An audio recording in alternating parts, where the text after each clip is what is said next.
আজি যিটো উচ্ছেদ তাতে হৈছে তাত আমাৰ বিধায়িনী ভাৰতীয় জাতীয় কংগ্ৰেছৰ আমাৰ leader of the opposition Debabrata Saikia আৰু সভাপতি ভূপেন কুমাৰ বৰাৰ নিৰ্দেশত দেৱব্ৰত শইকীয়াৰ বিশেষ আমাৰ অৰ্ডাৰ মতে আমি তাত ভালেকেইজন বিধায়ক উপস্থিত হৈছিলোঁ আৰু তাতে এটা বৰ দুখজনকে পৰিৱেশ আৰু পৰিস্থিতি হৈছে আৰু আমি সদায় ভাৰতীয় জাতীয় কংগ্ৰেছে ট্ৰাইবেল বেল্টক সন্মান উচ্চাসন দিয়াৰ কাৰণে ভাৰতীয় জাতীয় কংগ্ৰেছে সদায় যুদ্ধ কৰি আহিছে। অসম মুলুকত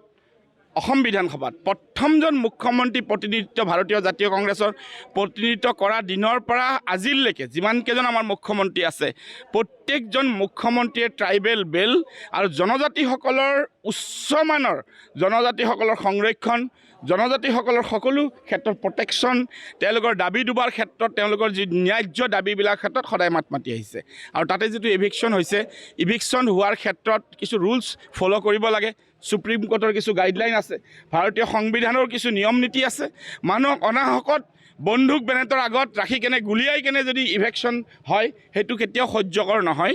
সকলো নিয়ম নীতিৰে হ'ব লাগে আৰু সেই মানুহবোৰ কেনেকৈ তাত ঠাই ল'বলৈ পালে, যদি তাৰ মানুহ নহয় কেনেকৈ ঠাই ল'বলৈ পালে, সেই ক্ষেত্ৰত ইমান দিন আমি মূৰ পুলকা কিয় মাৰি আছিলোঁ, এইবিলাকৰ ওপৰত ইনকুৱাৰী হোৱা উচিত আৰু ইভেকশ্যনৰ ক্ষেত্ৰত কাৰো কোনো মানৱতা যাতে হানি নহয়, কোনো গৰীব জনসাধাৰণক যাতে অত্যাচাৰ কৰা নহয়, এই দিশটো লক্ষ্য ৰাখিব লাগিব আৰু আজিৰ যিটো তাতে পৰিস্থিতি যথেষ্ট নিন্দনীয় আৰু এইবিলাক বিষয়ৰ ওপৰত অনাগত সময়ত আলোচনা কৰা হ'ব।